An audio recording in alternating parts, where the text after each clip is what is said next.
எல்லா நியூ இயருக்கும் நீங்க புதிய ரெசல்யூஷன் எடுத்து அதை கடைபிடிக்க முடியாம சில நாட்களை விட்ட எண்ணில் ஒருவனால் நீங்கள். அப்போ இந்த ஸ்டோரியை ஃபுல்லா வாட்ச் பண்ணுங்க. 100 days 100 குட்டி ஸ்டோரி பார்ட் 2 day 4. கிளாரா என்ற ஒரு கேர்ள் 2006ல அவங்க ஒரு மிகப்பெரிய ஃபிலிம் ஆக்ட்ரஸா ஆகணும் ஒரு ரெசல்யூஷன் எடுக்கிறாங்க. அப்புறம் 2012ல ஒரு சிறிய விளம்பரத்தில் நடிக்கக்கூடிய வாய்ப்பு இவங்களுக்கு கிடைக்கின்றது. இது இவங்க சாமர்த்தியமாக பயன்படுத்தினாலும் தொடர்ந்து தோல்வியையே இவங்க சந்திக்கிறாங்க. 2014ல இவங்க அட்வர்டைஸ்மெண்ட்லையும் ஷார்ட் பிலிம்லையும் நடிக்கிறாங்க. பார்ட் டைம் ஜாப் விட்டுட்டு ஃபுல் டைமா கண்டினியூ பண்றாங்க.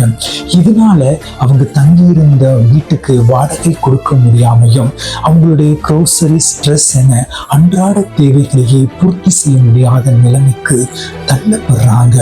இருந்தாலும் இவங்களுடைய அந்த ரெசல்யூஷனை ஸ்டிக்கா பிடிச்சுக்கிறாங்க. 2016ல இவங்களுக்கு சிறிய மூவியில நடிக்கக்கூடிய சான்ஸ் கிடைக்கிறது. அதிலிருந்து 2022ல ஒரு பெரிய படத்துல நடிக்கக்கூடிய வாய்ப்பு கிடைக்கின்றது. 2024ல இவங்க ஒரு மூவியோட ஆக்ட்ரஸா டெபியூட் பண்றாங்க. இந்த மூவியும் கமர்ஷியல் ரீதியாக சக்சஸா அமைகிறது. 25ல பெஸ்ட் ஆக்ட்ரஸ் அவார்டுக்கு இவங்க பேர் நாமினேஷன் ஆகுது. இவங்களுக்கு அவார்டும் கிடைக்குது. அப்போது இவங்கள்ட்ட ஒரு கேள்வி கேட்கிறாங்க, உங்களுடைய சக்சஸுக்கு என்னதான் காரணம்னு. அப்ப இவங்க சொல்றாங்க, நான் 2006ல எடுத்த அந்த ரெசல்யூஷன் தான் எனக்கு காரணம்.